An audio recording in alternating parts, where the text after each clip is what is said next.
భవనాన్ని ఈడ్చుకొచ్చి ఈ గదిలో మార్చి మళ్ళీ కట్టారో ఏమో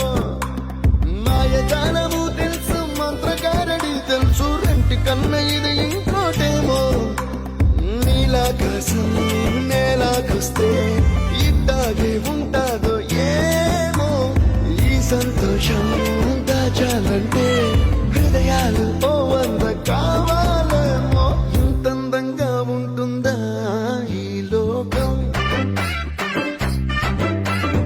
ఇన్నాళ్ళు ఈ మనసుకి తెలియాలేదే